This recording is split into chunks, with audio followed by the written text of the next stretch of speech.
खुद छिहत्तरा हीर छोड़ हमरा के का तू बलवे खुद छिहत्तरा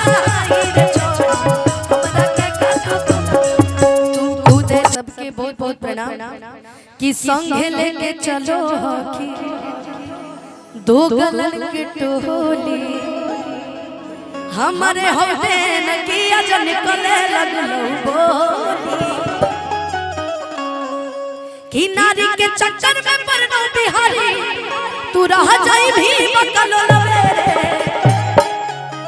कि नारी के चक्कर में परनो बिहारी तू रह जाई भी बकलो लवेरे आया गोलू उड़ा के एकदम तू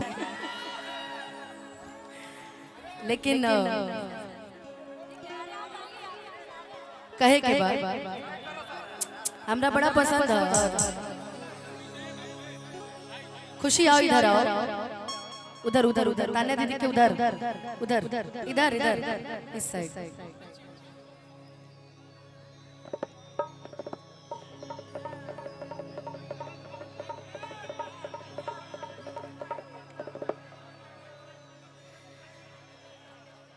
कि लूट गइल बानी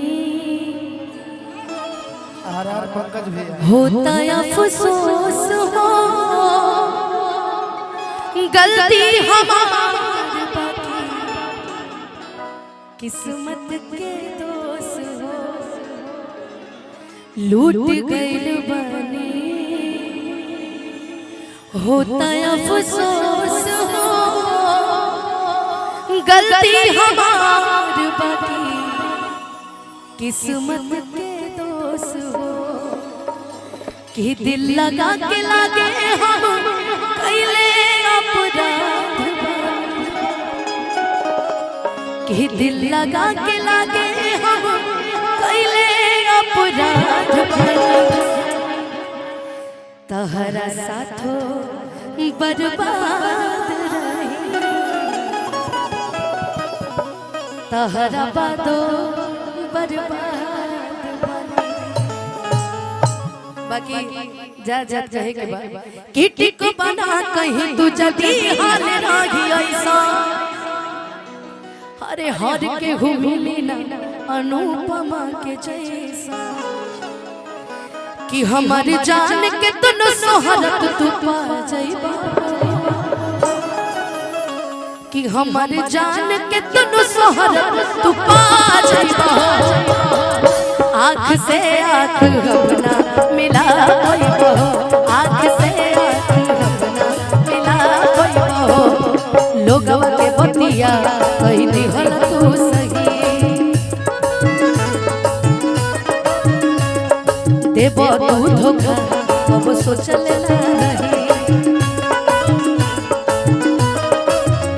पाके दूसरा के भाले भुला जइबो पाके दूसरा के भाले भुला जइबो आँख से आँख अपना मिला कोई बहो आँख से आँख मिला कोई बहो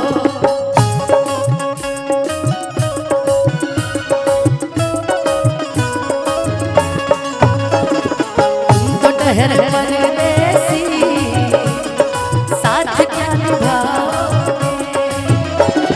तुम तो ठहर परदेसी साथ क्या निभाओगे तुम तो ठहर परदेसी साथ क्या निभाओगे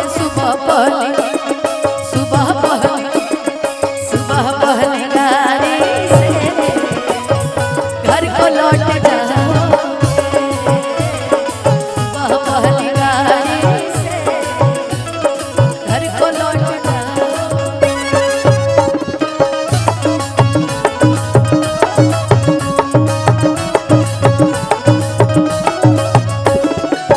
और अब धन्यवाद कहल जाओ पंकज भैया के बाकी जीवन में फिर कब मुलाकात जरूर हुई जितना चैनल के भाई सब बड़े खूब सारा भाई रुक जा खूब सारा प्यार और आशीर्वाद दे दिया ठीक बा और बाकी सबके के बहुत बहुत प्रणाम भाई रुक जा यार सबके बहुत बहुत प्रणाम कि संगे लेके चलो हकी दो गलन के टोली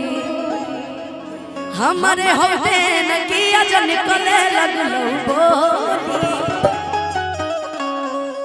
कि नारी के चक्कर में परनो बिहारी तू रह जाई भी बकलो लवेरे कि नारी के चक्कर में परनो बिहारी तू रह जाई भी बकलो लवेरे आया गोलू उड़ा के एकदम तू खुद छी हटाना हीरे छोड़ हमरा के का तू बलवे खुद छी हटाना हीरे छोड़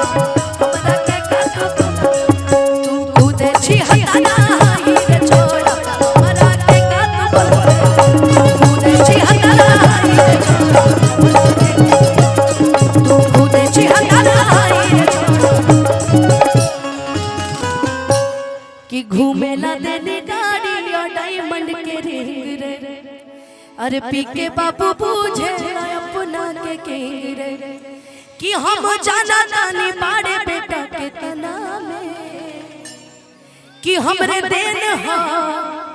कि हमरे देन हा कि घूमता रे पटना में एहू के एक बार ले लिया भैया नया गाना आइल है कि घूमे ला देने गाड़ी और डायमंड के रिंग रे पी के बाबू पूछे अपना के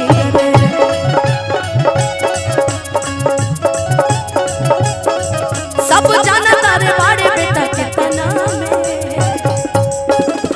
कल यूट्यूब पे चढ़ैया तो केहू के टारगेट करके मत चढ़ैया हमर गाना आइला ऐसे गावत और हर मंच पे गाइला हमरे देन हो कि घूमता रे पटना हमरे देन हो कि घूमता रे पटना आवा गोलू हमरे देन हो कि घूमता रे पटना हमरे देन हो कि घूमता रे बहुत बहुत धन्यवाद आर पंकज भैया से फिर से विदा लेवल चाहा हाँ मैं मतलब मंच से विदा देखिए यहाँ के लोग आपको बहुत बहुत प्यार करते हैं तो अभी खाना खाइए और खाना खा के और फिर आइए ठीक है क्योंकि अभी सारे टीम के लोग यही हैं तो अभी खाना खाने चले अभी जाना कैसे है घरे आके खाना ना तो हम गोरखपुर जाके ऊपर से ना जोते हम अभी गोरखपुर से हमने के सवेरे पहुंचल बानी और खाली भैया के फंक्शन में आए खातिर फिर हमरा के गोरखपुर वापस जाएंगे खाली आप खातिर हम आइल बानी बस बाकी हां अब कौन वाला ए गोलू भैया में चलती में ले ला भाई